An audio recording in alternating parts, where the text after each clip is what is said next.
জিন সত্য, এতে কোনো সন্দেহ নাই। তবে ইদানিং মাদারীপুরের অহনাকে কেন্দ্র করে যা যা ইন্টারনেটে ছড়ানো হচ্ছে সবই কি সত্য?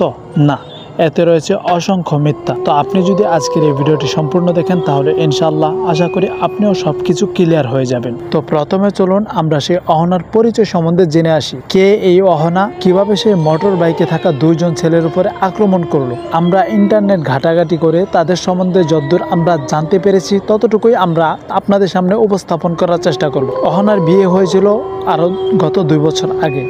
নবদম্পতি কোনো একটা সমস্যার কারণে সে গলায় রশি দিয়ে কিংবা যে কোনোভাবে আত্মহত্যা করে, কিন্তু ইদানিং তাকে নাকি মাদারীপুরের কয়েকটা রাস্তাঘাটে দেখা গেছে।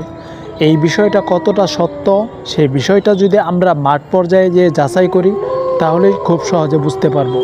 অন্যথায় এই ইন্টারনেটের কল্যাণে সেইটার সত্যতা যাচাই করা খুবই কঠিন। দেখুন, দুনিয়াটা এখন আপডেট হয়েছে, ছোট বড় অনেক ধরনের ক্যামেরা দুনিয়াতে আবিষ্কার হয়েছে। তবে সেই ক্যামেরাগুলোতে মাঝে মধ্যে জিন ধরা পড়ে, এই ধরা পড়ে, কত ধরনের প্রাণী ধরা পড়ে। তবে সেগুলোর সত্যতা নিয়েও বিজ্ঞানের কাছে রয়েছে নানান তথ্য। তবে ইদানিং যেটা দেখা গেছে সেইটা কতটা সত্য আমরা যদি এটা মাঠ পর্যায়ে যে যাচাই করি তাহলে দেখতে পাবো এই বিষয়টা পরিপূর্ণ মিথ্যা। এটা একটা বানোয়াট বিষয়, এটা একটা স্ক্রিপ্টেড বিষয়। শুধুমাত্র ভাইরাল হওয়ার উদ্দেশ্যে হয়তো এই সমস্ত ভিডিওগুলো ইন্টারনেটের মাধ্যমে টিকটক, ইউটিউব সহ বিভিন্ন প্ল্যাটফর্মে ছড়িয়ে দেওয়া হয়েছে।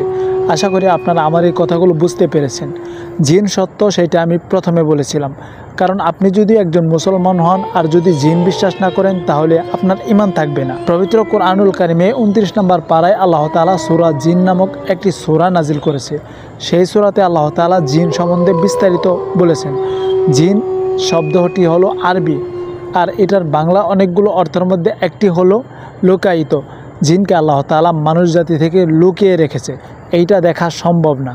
খারাপ জিন, খারাপ ভূত আছে নিশ্চয়ই, তবে সেগুলো আমাদের খালি চোখে কখনোই দেখা সম্ভব না। তো আশা করি আজকের এই বিষয়টা আপনারা বুঝতে পেরেছেন। অহনা সম্বন্ধে, মাদারীপুরের অহনা সম্বন্ধে আপনাদের বিষয়টা ক্লিয়ার করতে পেরেছি। তো আজকের এই ভিডিওটি এ পর্যন্তই। আপনারা চাইলে চ্যানেলের অন্য ভিডিওগুলো দেখতে পারেন, কিংবা সত্য প্রচারের জন্য হলেও আমাদের ইউটিউব চ্যানেলটি সাবস্ক্রাইব করে পাশে থাকা বেল আইকনটি বাজিয়ে রাখতে পারেন।